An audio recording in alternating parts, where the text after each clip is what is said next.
தினமும் வாழைப்பழம் சாப்பிடுவது உடலுக்கு ஆரோக்கியமானது என்று நமக்கு தெரியும். ஆனால் மஞ்சள் வாழைப்பழம், செவ்வாழை எனப்படும் சிவப்பு வாழைப்பழம் இரண்டில் எது பெஸ்ட் தெரியுமா? கண்டிப்பாக சிவப்பு வாழைப்பழம் தான்.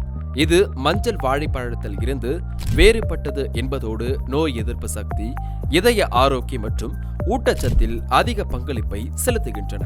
மஞ்சள் வாழைப்பழங்களை காட்டிலும் இவை அடர்த்தியாகவும் சுவை சற்று இனிமையாகவும் இருக்கும். அதே நேரத்தில் வைட்டமின் சி மற்றும் சில ஆன்டி ஆக்சிடென்ட்களும் அதிகம்.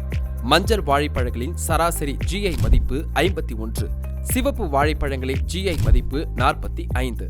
இது மஞ்சள் வாழைப்பழத்தை விட குறைவு.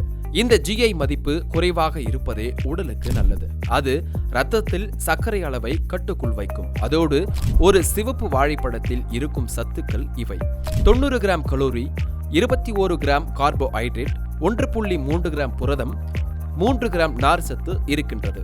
அதோடு potassium, vitamin B6, vitamin C, magnesium உள்ளிட்டவை அதிகமாகவே கிடைக்கின்றன. குடல் ஆரோக்கியம், நோய் எதிர்ப்பு சக்தி, கண்களின் ஆரோக்கியம், செரிமான சக்தி உள்ளிட்டவற்றை மஞ்சள் வாழைப்பழத்தை காட்டிலும் சிவப்பு வாழைப்பழம் அதிகமாகவே மேம்படுத்துகிறது. அதனால் மஞ்சள் வாழைப்பழத்தை காட்டிலும் சிவப்பு பழமே சிறந்தது. ஆனாலும் குறிப்பிட்ட நோய்களுக்கு சிகிச்சை எடுப்பவர்கள் மருத்துவர்களின் ஆலோசனையின் பேரிலே எடுத்துக்கொள்ள வேண்டும்.